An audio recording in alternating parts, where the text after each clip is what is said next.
आइए, सुनिए, देखिए, समझिए सनातन सत्य। जैसी दृष्टि वैसी सृष्टि, दृष्टि विज्ञान। कुदरत, कुदरती रचना एवं कुदरत के कानून से शाश्वत सुख की प्राप्ति। जोधपुर के परम पूज्य महात्मा उपासक प्रोफेसर डॉक्टर सोहन राज तातेड़ के निर्देशन में सनातन सत्य। जैसी दृष्टि वैसी सृष्टि, दृष्टि विज्ञान।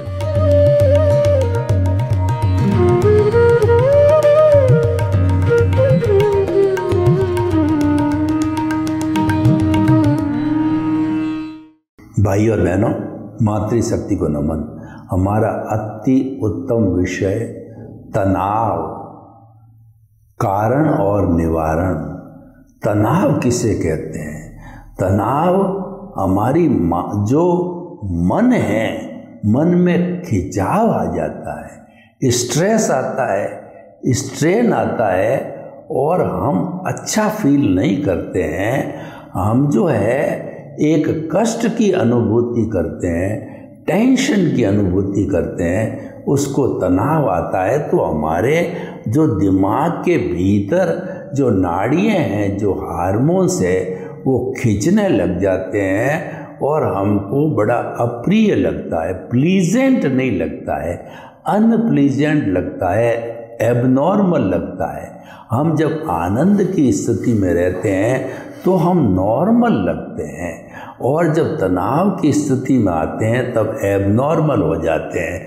और तनाव का जो कारण हम खुद ही हैं और उसका निवारण हम खुद ही हैं। कोई बाहर वाला व्यक्ति न तो तनाव देता है और न उसका निवारण कर सकता है। और ये सारी बातें जो है हमारी ब्रेन है, जो कि एपरेटस है और उसमें काम करने वाली शक्ति है जो मन है।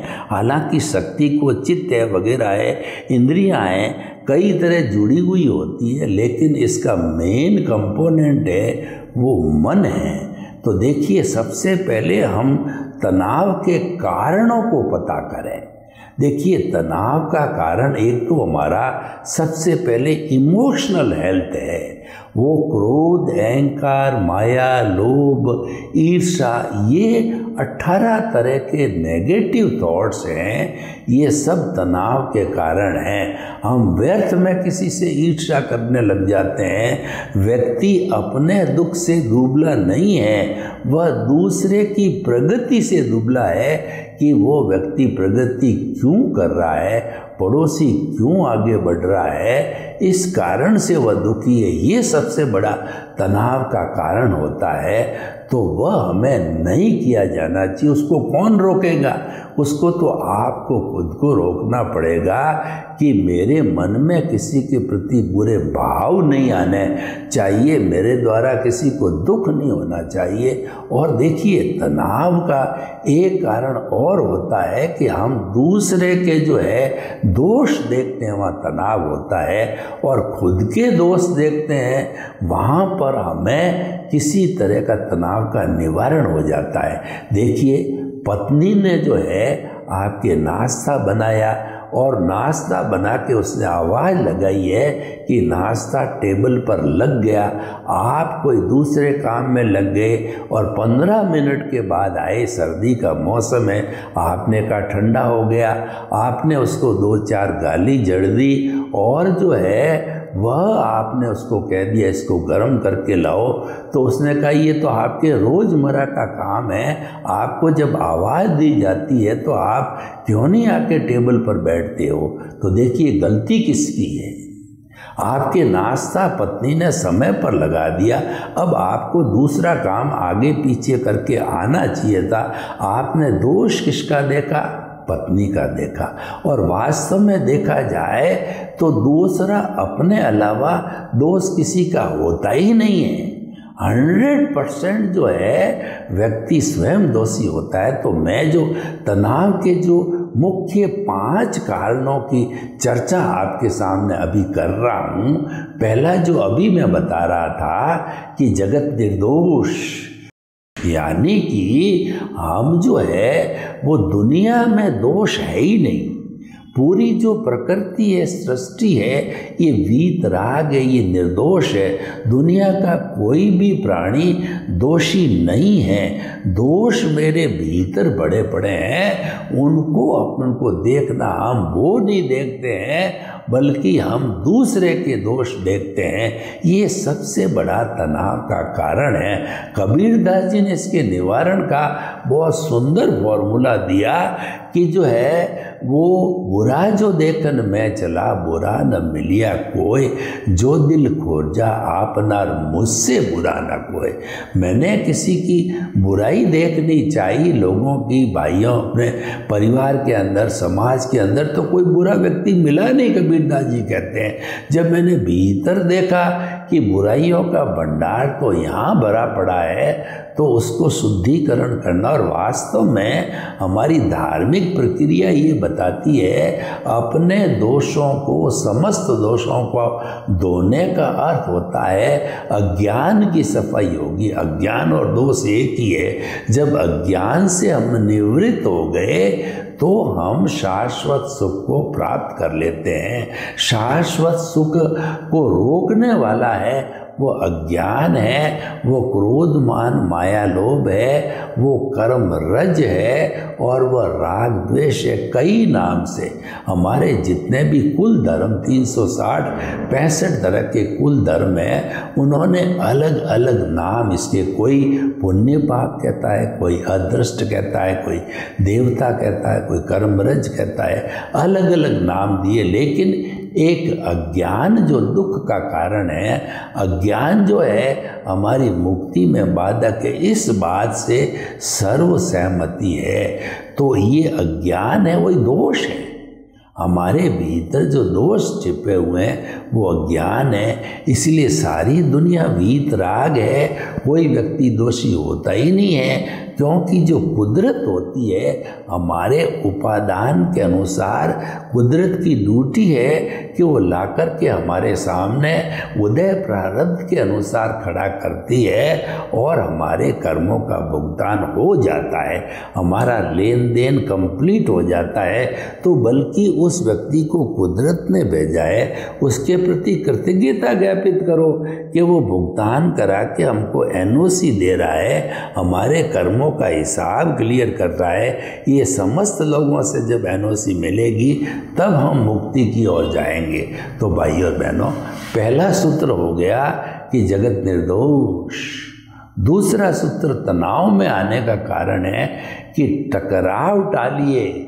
हम क्या है कि टकराव को टालते नहीं, हम टकराव को तो बुलाते हैं, यानी प्रतिक्रिया करते हैं। अगर आपको तनाव से दूर होना है तो प्रतिक्रिया विरति करो। उदाहरण के तौर पर मान लो भाई भाई के बीच में झंझट खड़ा हो गया और सास और जो है वो कहना चाहिए कि जो है सास और बहू के बीच के अंदर टकराव खड़ा हो गया, तो जो लोग तनाव नहीं चाहते हो टकराव को रोक लेना चाहिए, क्योंकि टकराव का कोई अंत नहीं है। एक बोलता है तो सामने वाला 2 जड़ देता है, फिर 4 जड़ देता है। ये साइकिल, ये प्रतिक्रिया चलती रहती। जबकि अगर कोई व्यक्ति आपको गाली दे रहा है, अपशब्द बोल रहा है, आपकी इंसल्ट कर रहा है, तो आप उसकी तरफ ध्यान नहीं देते हो, तो वह गाली, वो अपशब्द, वो इंसल्ट उसकी वापस चली जाएगी।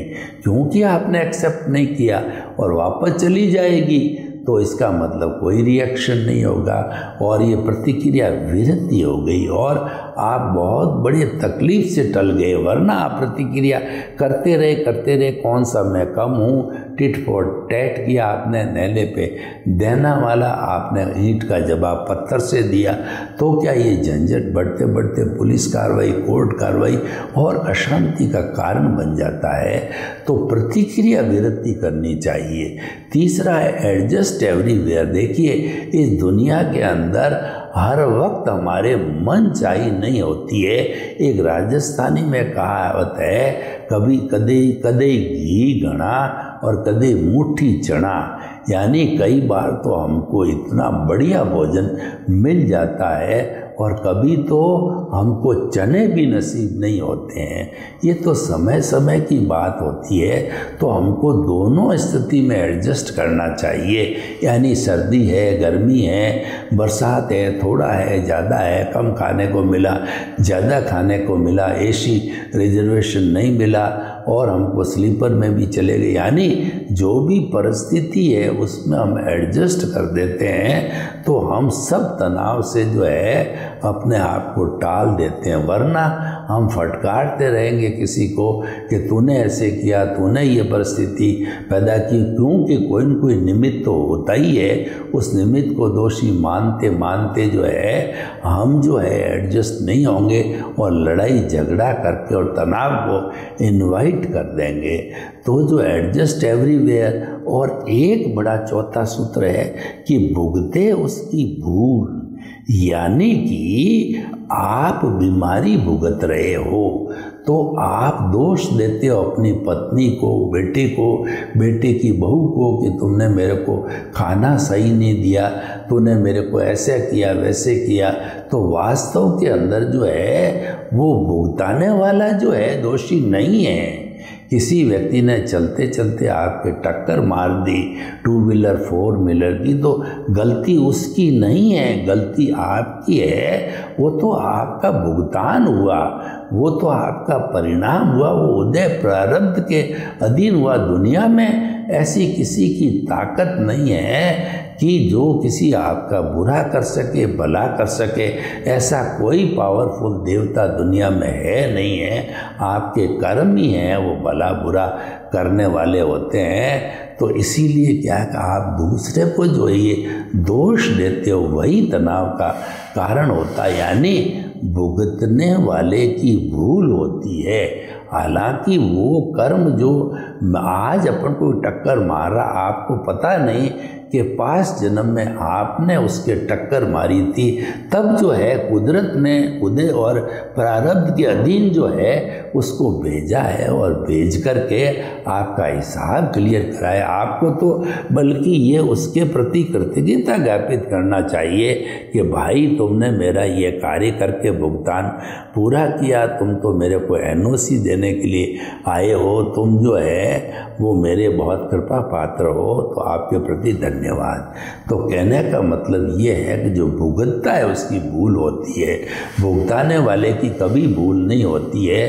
और 5वां हुआ सो न्याय, आपके नफ़ा हो गया, नुकसान हो गया, आपके बीमारी आ गई, आपके ऊंचा हो गया, नीचा हो गया, इन सब का कारण ये है कि आपका उदय और प्रारब्ध है जिसको कोई रोक नहीं सकता।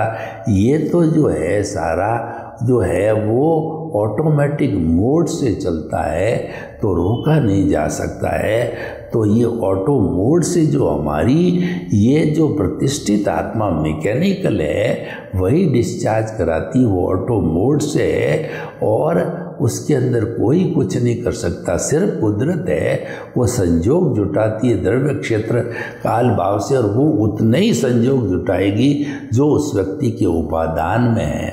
तो इसीलिए जो हमारे साथ घटित होता है उसको ईश्वर का न्याय समझो, कि हुआ सो न्याय समझो, तो आपके तनाव का कोई कारण नहीं बनेगा। तो देखिए ये तनाव के कारण हमने बताए, निवारण बताए, ऐसे और भी बहुत से काम कारण हो सकते हैं, वो हम आपको बताना चाहते हैं कि तनाव का जो मुख्य कारण होता है कि व्यक्ति है अपनी कैपेसिटी से अधिक कमिटमेंट करता है, कैपेसिटी से अधिक करने की सोचता है। जब उसके पास साधन नहीं है, ट्रिपल M यानी मनी, मैन और मैनेजमेंट तीनों होते हैं। जब कोई काम होता है, समय, श्रम और धन, कोई भी काम कीजिए, आपको यहाँ से दूध लाने के लिए 100 कदम जाना है तो समय लगेगा, आपको श्रम करना पड़ेगा और पैसे लेकर के जाने पड़ेगा दूध की थैली के। कोई भी छोटा से छोटा और बड़े से बड़े काम में ये तीनों लगते हैं। तो इसीलिए क्या है कि कैपेसिटी के बाहर कभी भी कमिटमेंट नहीं करना चाहिए। व्यक्ति कंपटीशन में आकर के जो है कमिटमेंट कर लेता है कि मैं ऐसा कर दूंगा, किसी दूसरे को देख करके ब्याह शादी, किसी ने पास पैसे हैं, उसने बहुत करोड़ों रुपए लगा के करी, तो आपने कहा कि मेरी बेटी की भी शादी ऐसी होनी चाहिए। भाई अपने घर को देखो, अपने साधनों को देखो कि ऐसा हो सकता है क्या, किया जा सकता है क्या, वो देख के करो। और आप किसी की देखा देखी करोगे तो आपके तनाव का कारण बनेगा, क्योंकि फिर पैसे की पूर्ति कहाँ से करोगे? आप प्रॉपर्टी बेच के करोगे कि आपने कर्जा लेके करोगे, कैसे करोगे?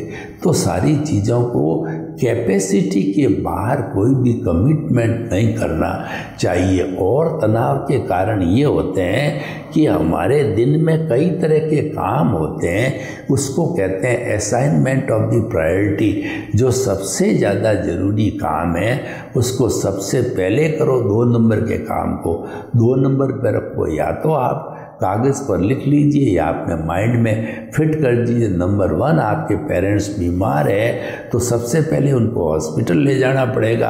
आपका स्वास्थ्य गड़बड़ है तो सबसे पहले आप हॉस्पिटल जाओ, ये फर्स्ट प्रायोरिटी का काम है। और दूसरा प्रायोरिटी, आपने किसी को चेक दे दिया तो उसका भी जो टाइम से पेमेंट होना चाहिए, नहीं तो आपकी गुडविल गिर जाएगी और आप बिना मतलब तनाव में आ जाओगे। तो उसका जो है इंतज़ाम किया जाना चाहिए। इस तरीके से दिन में आपके 10 काम जरूरी हो जाते हैं, 5 कर पाते हो तो नेक्स्ट डे के अंदर बाकी के 5 है वो प्रायोरिटी के आ जाते हैं। इस तरीके से हर महीने का, हर साल का जो है हमको ये सारा चार्ट बना देना चाहिए। इसको कहते हैं कि जो है वो हमारा वो बॉटल नेक्स कहते हैं कि हमने जो काम किया उसमें कहाँ कहाँ गलतियाँ रही, उन गलतियों का निवारण करने के लिए जो है हमें वापस करेक्शन देना चाहिए। देखिए, हम जीवन की बात करें तो हमारा किसी से तू मैं हो गया, क्रोध, अहंकार, माया, लोभ के वशीभूत होकर के, तो तनाव को मिटाने का है वो करेक्शन देना चाहिए।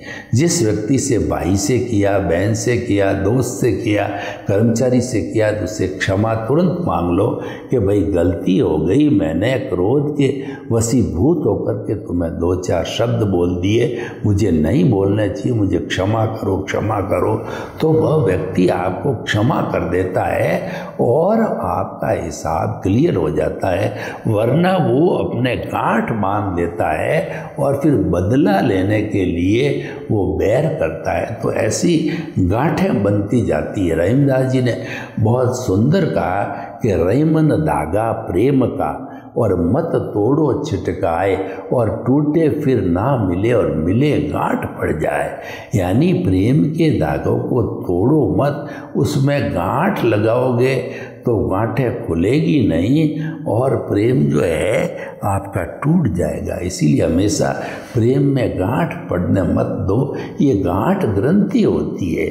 चाहे मुक्ति में जाना हो तो ये गांठें प्रॉब्लम करती है, प्यार में हो तो गांठें प्रॉब्लम करती है, व्यापार में हो तो ये गांठें प्रॉब्लम करती है, रस्सी में हो तो गांठ प्रॉब्लम करती है, सुई में धागा डालने का हो गांठ हो तो गांठ कोई प्रॉब्लम करती है। हमारे शरीर में गांठ है तो हमको बड़ा टेंशन में डाल देती है कि नॉर्मल है या कैंसर की है, काहे की जो है ये गांठ है। तो गांठ शल्य कहलाता है, उसकी चिकित्सा की जानी चाहिए। तुरंत जो है उसकी चिकित्सा करने के लिए आलोचना, प्रतिक्रमण और प्रत्याख्यान जैन धर्म में भगवान ने बहुत सुंदर जो है अति उत्तम रास्ता बताया है कि आपसे कोई गलती हो गई तो आलोचना मतलब स्वीकार करो कि ये गलती मेरी हुई है कि एक चलती हुई चींटी को मैंने मार दिया। तो पहले आप स्वीकार करो और उसके बाद में प्रतिक्रमण करो, अतिक्रमण का प्रतिक्रमण करो। वो चींटी की जो शुद्ध आत्मा भगवान से, वो तो मर गई परंतु उसकी आत्मा अजर अमर है। ए चींटी की शुद्ध आत्मा भगवान, मैं चाहता नहीं था पर भूल से जो है स्कूटर का पहिया तुम्हारे ऊपर चल गया, मुझे माफ़ करो, माफ़ करो, माफ़ करो। ये प्रतिक्रमण हो गया। और प्रत्याख्यान संकल्प करो कि मैं भविष्य में जहाँ चींटियाँ चल रही होगी उससे बच के निकलूँगा ताकि कि चींटी के जीवन का आनंद न हो, ये जो है वो प्रत्याख्यान हो गया। तो ये इतना एक सुंदर है कि जन्म से मृत्यु तक हम ये करेक्शन लगाते रहते हैं। तो करेक्शन लगाते रहते शुद्धिकरण हो जाता है। जैसे कि हम 3 घंटे की जो है पेपर देते हैं और 2.5 घंटे में हमने पेपर पूरा कर लिया, 10 में से 5-6 जो भी क्वेश्चन करने, और फिर आधा घंटा हमारे पास बचा, हमने शांति से उसको पढ़ा, तो उसमें हमने करेक्शन दिया, एडिशन किया, अल्ट्रेशन किया, डिलीशन किया, तो हमको मालूम पड़ा कि हमारी परसेंटेज अगर मैं इसको बिना देखे देता तो 60 आता, अब 80 आएंगे, 90 आएंगे। तो ठीक उसी तरह से हमारे जीवन में जहाँ जहाँ भूलें हो गई है वहाँ पे प्रत्यक्ष अप्रत्यक्ष रूप से करेक्शन दो ताकि कि हमारा जब आयुष्य समाप्त हो जावे तो वो स्क्रिप्ट बने, जो फिल्म बने वो करेक्टेड फिल्म होती है। करेक्टेड फिल्म कैसे होती है कि हीरो होता है, हीरोइन होता है, विलियन होता है और लोग होते हैं। तो डायरेक्टर जब उनको डायरेक्शन देता है, उसको शॉर्ट समझ में नहीं आता है तो वो कहता है कट कट कट। वो कई बार कट कट बोल करके, और जो फाइनल तैयार होती है 2-2.5 घंटे की फिल्म, वो फाइनल फिल्म होती है। ठीक उसी तरह से हमारी जीवन के अंदर हम आलोचना, प्रतिक्रमण, प्रत्याख्यान करते चलते हैं, कट कट कट कट करते चलते हैं। तो फाइनल जब हमारा आयुष्य पूरा होता है तो जो हमारा बन के आएगा वही नेक्स्ट बर्थ के अंदर करेक्टेड जो फिल्म होगी, वो हमारी स्क्रिप्ट होगी, मन वचन काया की बैटरियाँ होगी, और वही जो हमारा इस जन्म का भाव कर्म था, नेक्स्ट बर्थ के अंदर उदय और प्रारब्ध के अधीन जो है द्रव्य कर्म बन जाएंगे। क्योंकि ये भाव कर्म करने वाला व्यक्ति तो समाप्त हो गया, उसका आयुष्य समाप्त हो गया, और फिर सोहन राज नाम के व्यक्ति ने जो है जन्म लिया। तो वो पुराने वाला व्यक्ति एक्स था, एक्स का जो ये जो भाव कर्म द्रव्य कर्म में रुका, और ये साइकिल चलती रहती है। तो भाई और बहनों, तनाव जो है उसके बहुत से कारण हैं। उन कारणों को जो है सबसे पहले पता करो और पेपर पे लिखो, और उसके साथ हर दुनिया में ऐसी कोई भी समस्या नहीं है जिसका समाधान न हो। हर समस्या के अंदर समाधान छिपा है। वो समाधान को जो है देखने की आर्ट हमारे में होनी चाहिए। जो व्यक्ति समस्या में छिपा समाधान देख लेता है वो ज्ञानी पुरुष कहलाता है, और ज्ञान जिसको प्राप्त हो जाता है उसको एनलाइटनमेंट कहते हैं। उसकी प्रज्ञा जागृत हो जाती है तो वह एक विशेष व्यक्ति बन जाता है। क्योंकि प्रज्ञा है वह मोक्ष की प्रतिनिधि होती है, वह अवश्य ही आपको मुक्ति में ले जाएगी। इसीलिए जैन दर्शन में कहा गया है कि एक बार किसी को सम्यक दर्शन मिल जाता है तो निश्चित रूप से वो शाश्वत सुख को प्राप्त करेगा।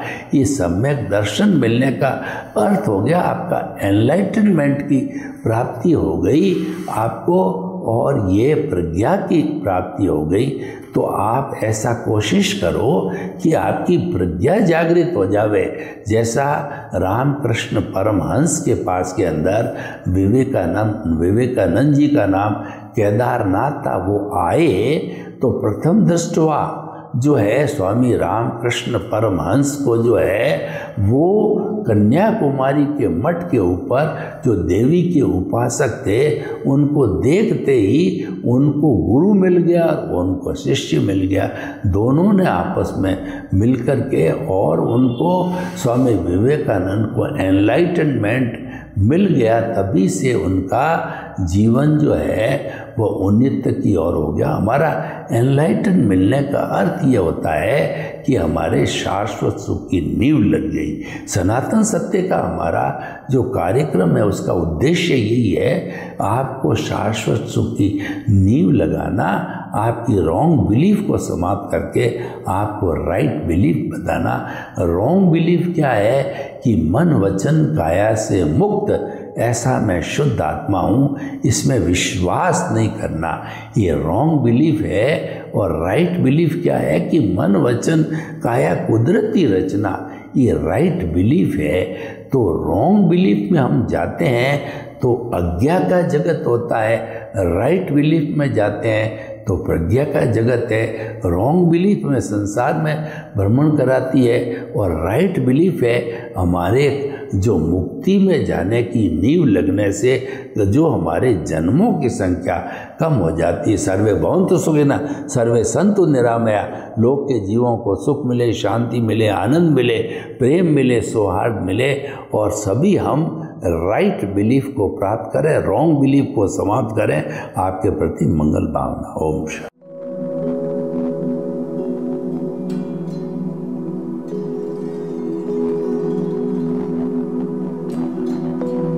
एक ऐसा अंतर्राष्ट्रीय ख्याति प्राप्त मानव जो गुरु प्रेरणा से पिछले 20 वर्षों से वानप्रस्थ जीवन जीते हुए 24 घंटे मानवता की सेवा में संलग्न है।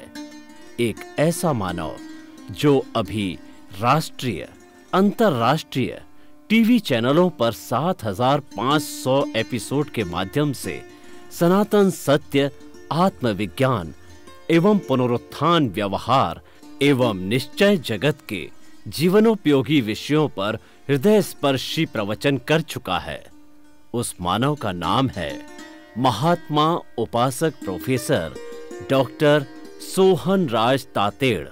प्रोफेसर तातेड़ द्वारा योग, दर्शन, शिक्षा विषयों पर रचित पीएचडी स्तर के 250 शोध ग्रंथ भारत के 100 प्रतिष्ठित विश्वविद्यालयों में शोधार्थी पढ़ रहे हैं तथा वे सभी शोध ग्रंथ वहां की सेंट्रल लाइब्रेरियों में उपलब्ध हैं। महात्मा सोहन राज ने अभी तक हजारों स्कूलों, कॉलेजों, विश्वविद्यालयों एवं संस्थाओं में सेमिनार, वर्कशॉप, कैंप लगाकर लाखों विद्यार्थियों को योग, दर्शन, शिक्षा का प्रशिक्षण देकर उन्हें सुसंस्कारित किया।